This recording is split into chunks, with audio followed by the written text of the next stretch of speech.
Nah, apabila aliran darah di tali pusatnya itu terhambat, ibaratnya kalau misalnya jalan tol terus putus. Nah, kan kita nggak bisa tuh sampai ke seberang. Nah, sehingga pasokan nutrisi ke bayi itu menjadi terhambat. Bukan hanya nutrisi, tapi oksigen juga terhambat ke bayi. Nah, bisa dibayangkan seberapa fatal apabila aliran darahnya itu tidak sampai sama sekali ke bayi. Tentunya bisa menyebabkan nyawa bayi itu terancam. Nah, sebetulnya penyebab terikatnya tali pusat itu atau kelilit bayinya dengan tali pusat itu disebabkan secara natural atau alami. Diakibatkan oleh gerakan bayi yang memang lebih aktif. Jadi, karena bayinya itu bergerak, nah itu bisa terjadi terlilit atau terikat.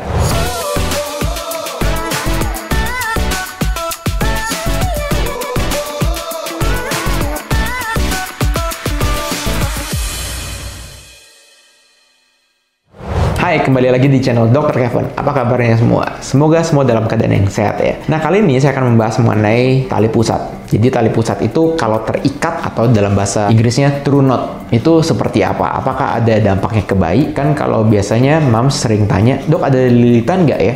Nah, ini bukan hanya lilitan, tapi ada yang tali pusatnya nyimpul, keikat. Nah, itu seperti apa? Apakah lebih berbahaya daripada lilitan? Nah, pengen tahu seperti apa? Ikutin terus ya. Tapi seperti biasa, sebelum saya lanjut, buat kalian yang baru pertama kali ketemu dengan channel ini, atau yang belum subscribe, ayo buruan subscribe. Jangan khawatir, subscribe itu gratis. Caranya tinggal kalian klik aja tombol subscribe yang tulisan subscribe di bawah sini, tinggal kalian klik aja. Dan jangan lupa untuk nyalakan loncengnya. Tinggal kalian klik juga tombol loncengnya, supaya setiap kali ada video baru, kalian langsung dapat notifikasinya.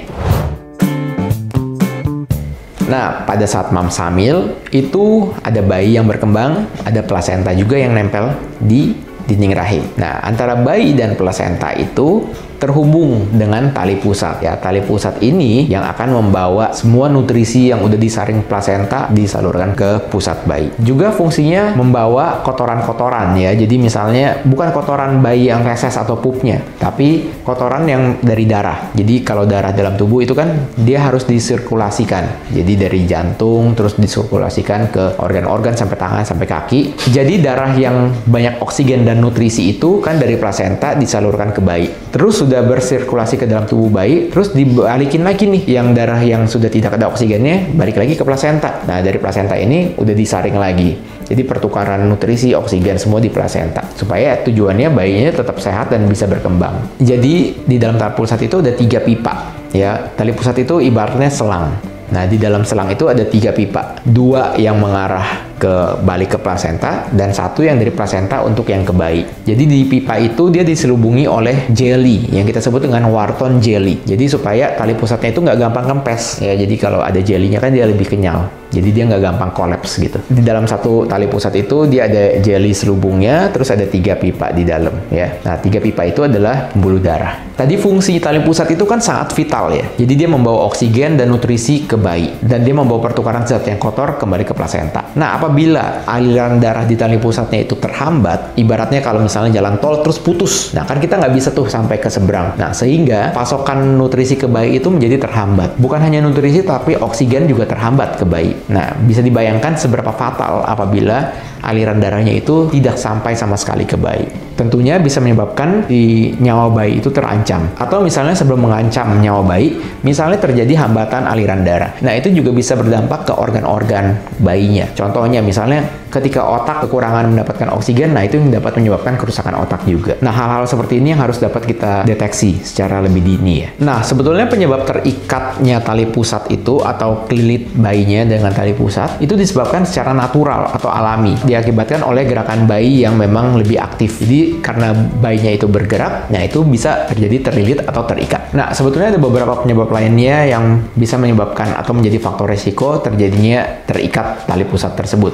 Yang pertama, bayinya itu kecil, mengalami pertumbuhan terhambat, sehingga si bayinya itu dapat lebih leluasa bergerak. Atau misalnya moms hamil twins, kembar dengan satu kantong. Ya, jadi dalam satu kantong air ketuban itu, jadi ada 2 bayi atau lebih yang misalnya gerakan lebih aktif sehingga bayinya terlilit atau tali pusatnya juga terikat. Atau misalnya moms yang hamil dengan janin tunggal yang memang mempunyai jumlah air ketuban yang lebih banyak, sehingga bayinya juga bisa menjadi lebih aktif diakibatkan oleh ruang gerak yang lebih luas. Dan juga ada beberapa beberapa faktor lainnya ya, yang bisa mengakibatkan si bayinya itu atau si tali pusatnya itu menjadi terikat. Tapi paling penting yang harus Mams ketahui adalah tali pusatnya itu aliran darahnya seperti apa. Jadi kalau tali pusatnya hanya terikat tapi dia nggak kenceng atau nggak tight, itu aliran darah masih tetap ada. Jadi aliran darah ke bayi dan aliran darah balik ke plasenta itu tetap masih baik. Itu tidak masalah karena memang tali pusat itu tadi ya diselubungi oleh jelly, sehingga dia tidak mudah ke kompres di pipa bagian dalamnya. Sebetulnya untuk mengetahui tali pusatnya itu terlilit atau enggak, kita nggak ada cara tertentu yang harus bisa mendeteksi itu secara akurat. Tapi yang bisa kita pantau adalah dari detak jantung bayinya dan juga aliran darah di dalam tali pusatnya. Jadi itulah yang akan kita pantau setiap kali Mams kontrol kehamilan. Yang bisa kita lihat apabila detak jantung bayinya itu mengalami perubahan atau misalnya detak jantung bayinya tiba-tiba melambat, nah itu adalah suatu tanda bahwa kita harus lebih ekstra perhatian terhadap kehamilannya tersebut. Ya, karena kita juga harus mencari tahu nih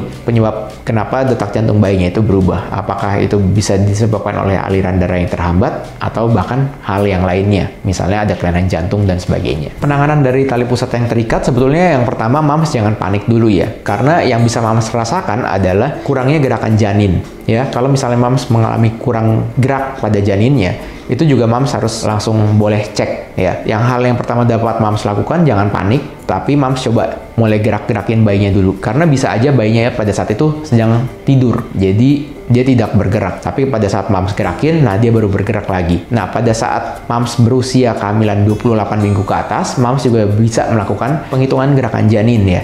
Jadi gerakan janin itu udah Mams bisa hitung. Kira-kira ada 10 gerakan dalam 2 jam. Jadi itu udah bisa menjadi panduan Mams sehari-harinya. Oke, sekian dulu konten Dr. Kevin kali ini. Jangan lupa untuk dukung terus channel ini dengan cara klik tombol like, komen, subscribe, serta share video ini ke semua sosial media kamu, supaya video ini dapat tersebar luas dan bermanfaat. Saya Dr. Kevin, until tomorrow and stay healthy.